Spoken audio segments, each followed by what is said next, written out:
And joining me live in the studio, Nigel Farage, leader of the UK Independence Party. Happy New Year to you. Good morning. New Year. Let me kick off with the subject that's been concerning us since the beginning of the breakfast show, and that is the IS video featuring, we think, a man who grew up in Walthamstow, whose sister says, if it's my brother, I will kill him. I'm horrified. And most importantly to us, I think, the little boy, 4 years old, born in Lewisham, whose granddad is a Deptford cab driver, saying this is my grandson, they're using him. I want to know, first of all, your take on it, and secondly, what on earth you think could or should be done about it. Well, the first thing is the grandfather, and it's pretty heartrending stuff, isn't it? I mean, it's a very, very powerful testimony. He wants that boy brought back to London. Now, quite how we do that is a real challenge.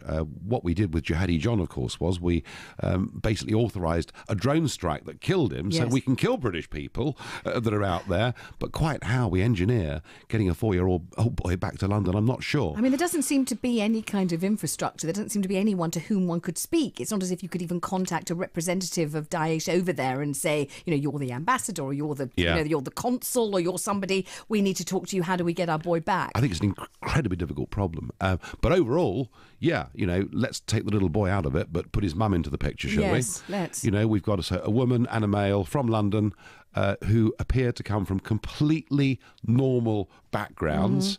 One was the daughter of a chap that drives a taxi in Deptford and Rotherhithe, from a Christian family, an observant Christian family. Absolutely. And the other was a salesman who sold bouncy castles. Yes.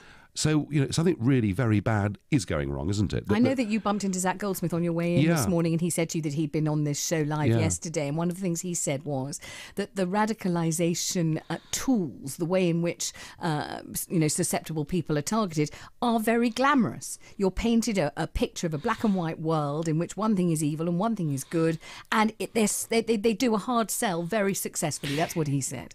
I get that, and I can see that if you're 21 years old and you haven't done very well at school, you haven't got a job, and you're really down on your luck, and you've perhaps been tempted into some bad company where perhaps drugs are around and things like that.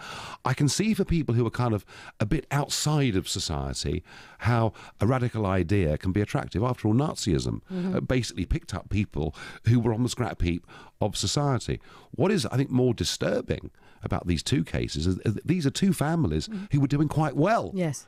And yet they've been attracted by radicalisation. I mean, we've just had an imam in the studio, and he dismissed these people, saying they're part of the Anjam Chowdhury crowd. In other words, they're not a part of mainstream Islam. They're not people who would be recognised by the community or by various mosques. They're the Anjam Chowdhury crowd. If I asked you to explain what that means, would you be able to? Do you know what that is? Sadly, yes. Yeah. I'm afraid, and I think we need to be a little bit more frank, perhaps, about what's been going on. Whilst the vast majority of mosques in this country do not preach hatred or unpleasantness towards other religions or treat people, as infidels, unfortunately, increasingly over the last few years, we've seen mosques, and not just in Britain, but in France and in Belgium and perhaps even in Germany too, where a very, very extreme degree of radicalism has been preached. I mean, if a Church of England bishop was to advocate on a Sunday morning that the parishioners went out and committed awful acts, he'd be sort of banged up and in prison within 24 hours.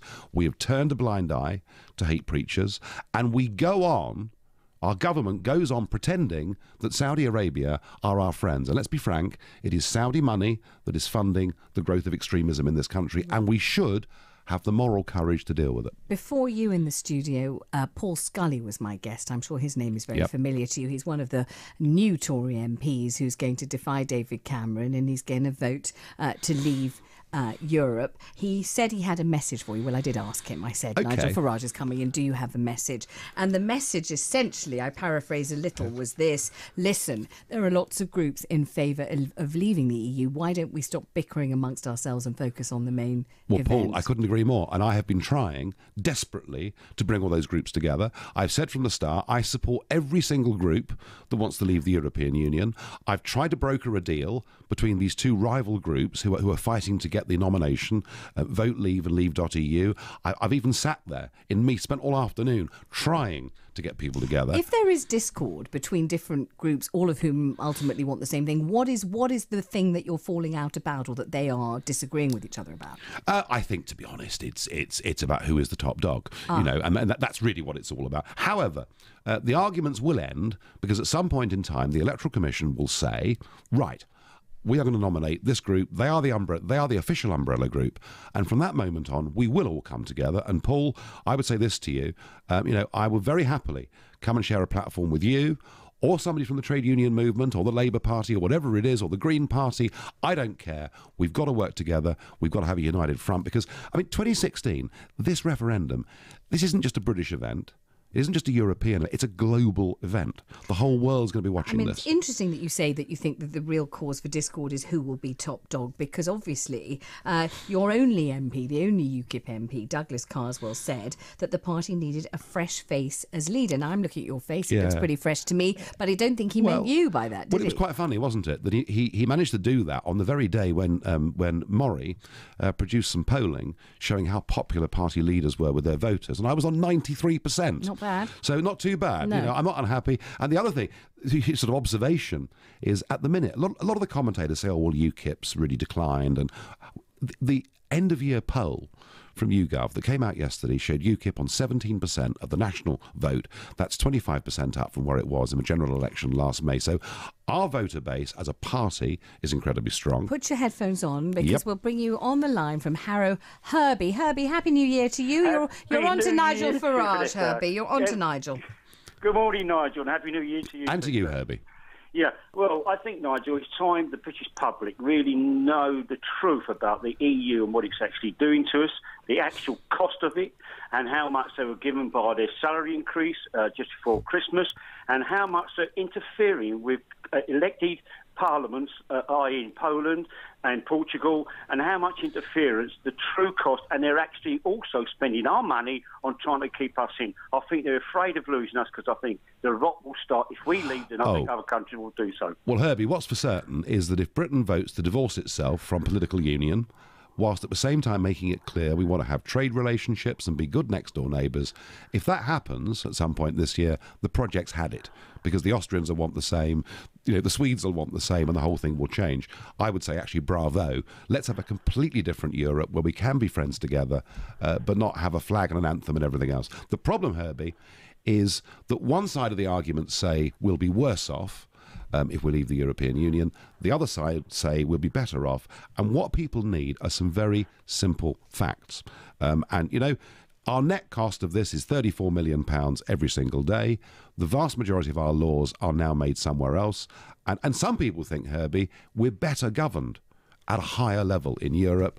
I'm going to campaign saying to people, we're British, we should be proud of it, we should run our own country, make our own laws in our own parliament, and our own Supreme Court should be supreme. So I will use simple language and facts that cannot be contradicted.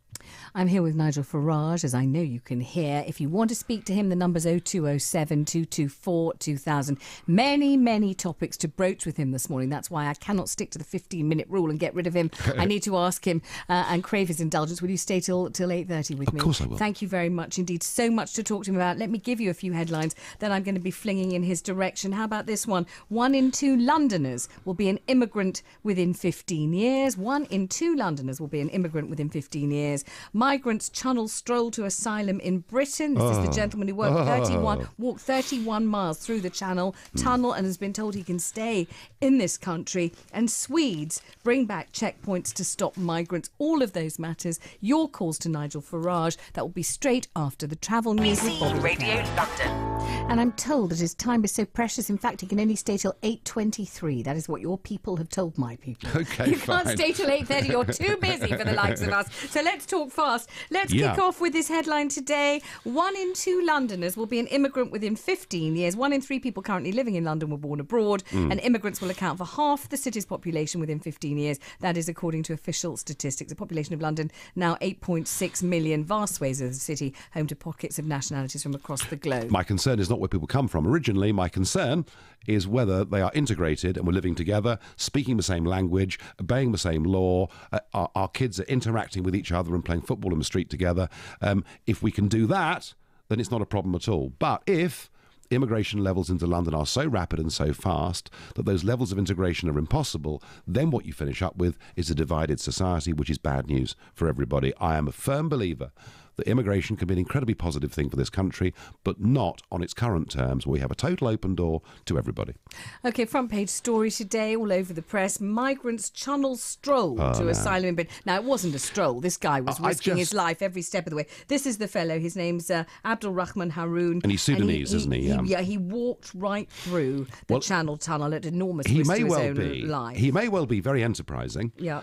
However, I think it is completely outrageous that he's been allowed to stay in this country, because that has just sent a message this morning to 5,000 or 6,000 people who were in the jungle at Calais. Have a go. Take a chance. Don't worry what chaos you cause. Don't worry about the risk to your own life. If you get to Folkestone, you can stay. And I saw Theresa May, the Home Secretary, at the Tory Party conference, banging the table, how tough we're going to be on illegal immigration. And here we have somebody who has come to Britain totally illegally being allowed to stay. It sends the wrong message. What do you think is the reason for the decision to say, yes, you can? Is it that you did something so death-defying, so dangerous, so heroic, you deserve to stay? I mean, he's not getting a badge for being bold, although he could do. Well, what is it then? It's our cowardice. Look, do you know, when we discover illegal immigrants in Britain, fewer than 1 in 4 ever get sent back anywhere. We are absolutely gutless and weak, and we're scared of the human rights lobby and everybody else. We need to be saying, this country is not open to illegal immigration.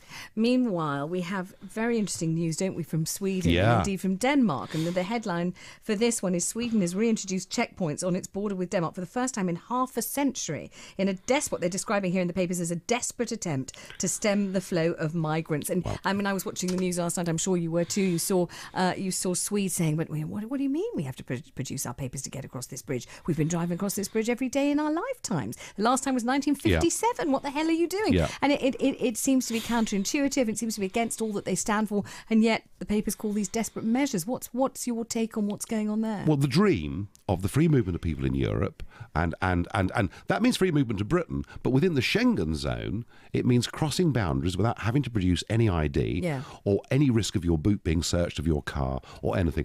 That dream was working fine. All the while things were going swimmingly in Europe. We've just opened up our doors to unlimited numbers of people coming in from Syria and North Africa and Afghanistan. And whilst within that number there are genuine refugees, also within that number are too many bad people who are looking to use this as an excuse, whether it's to bring in people through trafficking or wherever else it may be.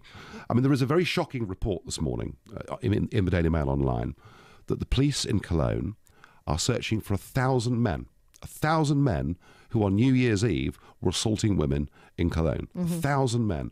One woman who said that she was actually physically touched and assaulted 100 times in the course of a very short journey. So the reason the Swedes are effectively putting back border controls is there is a fear that through our kindliness and good-heartedness, what we've actually done is to allow too many criminal gangs and too many people into Europe that can cause us harm. And I think if we do exit the EU, what impact will that have on our choices about refugees and asylum seekers? I'm talking about the genuine people who really desperately need to get out of their country.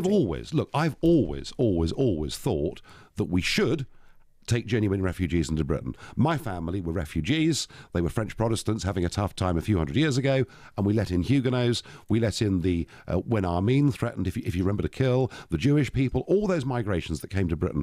But actually, in total number, they were very small.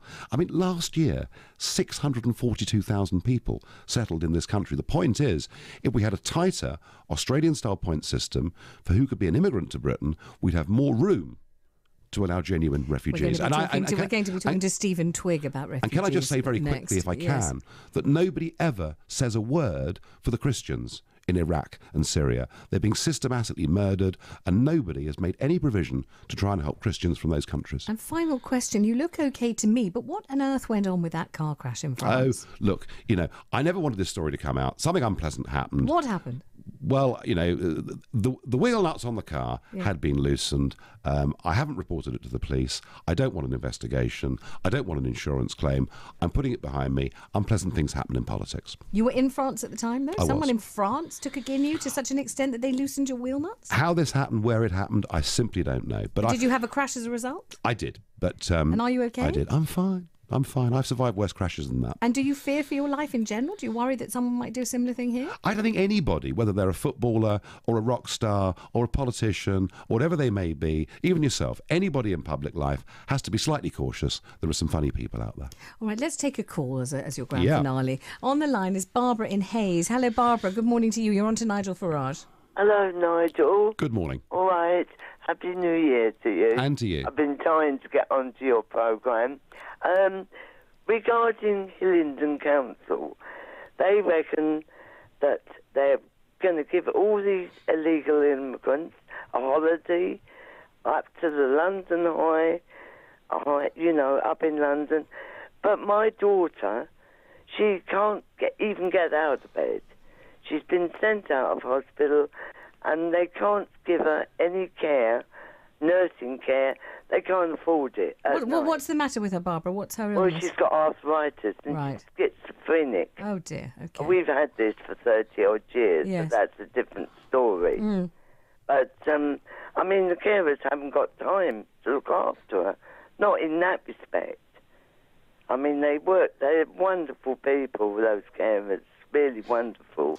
Let me see if Nigel's got any response for this, Barbara. Barbara, look, I think there is a growing feeling amongst people that we do sometimes prioritise those that have just turned up on our doorstep, that we send far too much money away in foreign aid. We give more away than any other country in the Western world, and that actually what we ought to be doing is perhaps focusing and looking after a bit more our own people. And I think that's really what your call is aimed at. And I don't want us to be mean. I really don't. But I do think there's been too little emphasis put on looking after our own people and putting our own people first, which is really what a British government ought to be doing. Barbara, thank you for calling. Nigel Farage, thank you very much Thank indeed you. for giving of your time. I know you have to leave, and so I'm going to say goodbye to you, let you make your own way out, which I think is appallingly bad manners, but I've got no real choice. Thank you so much. Thank you.